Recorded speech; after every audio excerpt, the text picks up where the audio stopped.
Hey everyone, so you're dreaming of studying in Germany, but you've heard the visa rules have all changed, right?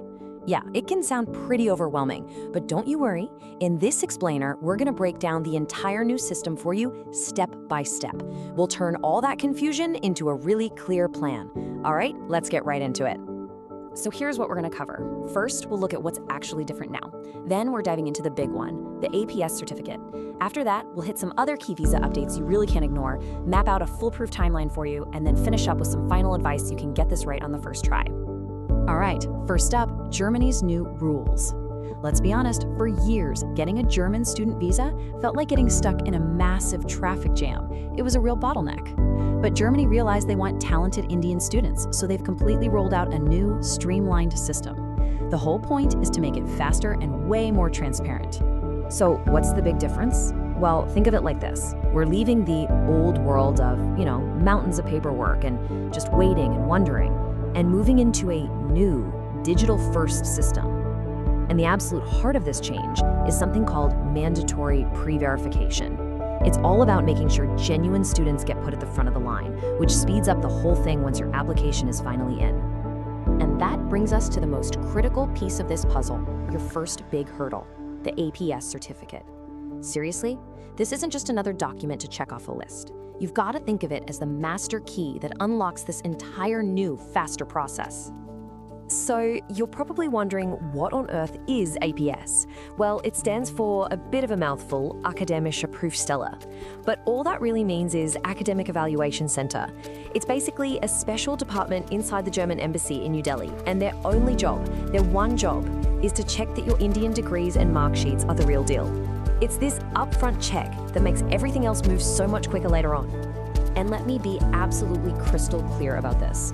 APS is not optional, it's mandatory. If you're applying for a bachelor's degree, a master's degree, or the student visa itself, you have to have this certificate. No certificate, no processing. It's as simple as that. Okay, so how do you get one? The procedure can look a little intimidating at first, but really it just boils down to 5 straightforward steps. First, you'll register online at their website, aps-india.de. Step 2, you transfer the fee. 3, you print out the signed form, gather your documents, and courier the whole package. Then comes the waiting part. They verify everything. And finally, step 5, you get your digital certificate right in your email inbox. Now, let's talk money. The fee for this is 18,000 rupees.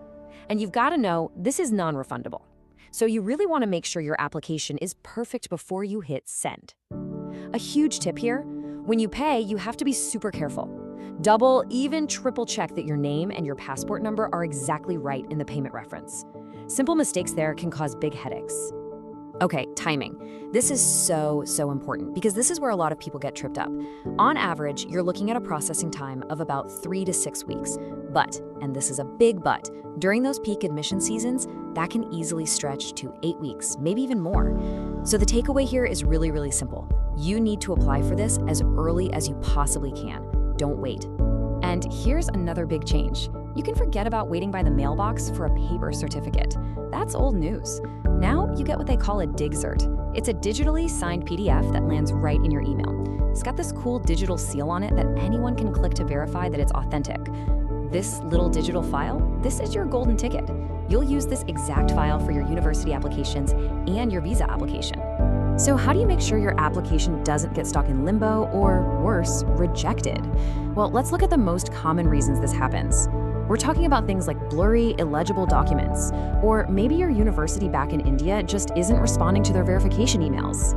Even something that seems small, like a tiny mismatch in your name between your passport and your degree certificate, can bring everything to a halt. So think of this list as your personal what not to do guide. Okay, so that's the whole APS situation. But that's not the only thing that's new. Let's move on to some other key visa updates for 2026, because there are a few rules you absolutely cannot ignore. This is what gives you the complete picture. First up, a huge one for anyone planning on doing a bachelor's degree. Starting with the winter semester of 2026/27, there's a new academic requirement.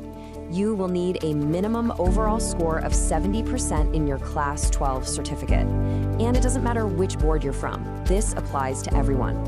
Next, let's talk about the money side of things. You have to prove that you can support yourself financially for your first year in Germany. And the way you do that is by putting money into what's called a German blocked account, or Sperrkonto. Right now, the amount you need to show is 11,904 euros. Now this next point. This might be the most important policy change of all. Pay close attention. Germany has gotten rid of the informal appeal process. What does that mean? It means if your visa application is rejected, that's it. You can't just write a letter and ask them to reconsider. Your only choices are to file a formal and very expensive legal challenge, or you have to start the entire process over again from scratch. The stakes for getting it right the first time are just incredibly high now. Okay, so with stakes that high, how in the world do you manage all of this without completely stressing out? The answer is simple. You need a solid plan. So let's walk through a strategic timeline that'll keep you on track. The biggest piece of advice I can give you is to start early, way earlier than you think. We're talking 12 to 15 months before your course even starts. That's when you should be deep into researching and shortlisting your universities. Then, and this is crucial, at the 10 to 12 month mark, you need to get that APS application started. Remember, you need that certificate before you can even apply to most universities, which happens around the 6 to 8 month mark. All the final pieces, like opening your blocked account and booking your visa slot, that all comes together in the last 3 or 4 months before you go. Phew, okay, we've covered a ton of information. So let's bring it all home with our last section, some final actionable advice, your keys to success. All right, think of this as your final must-do checklist. Number 1, start your plan 12 to 15 months early. Seriously. 2, double-check every single document for consistency. Make sure your name is spelled exactly the same way everywhere. 3, it's a great idea to give your old university a heads up that APS will be emailing them for verification. 4, make sure you have that 11,904 euros ready to go for your blocked account. And finally, a really important technical tip.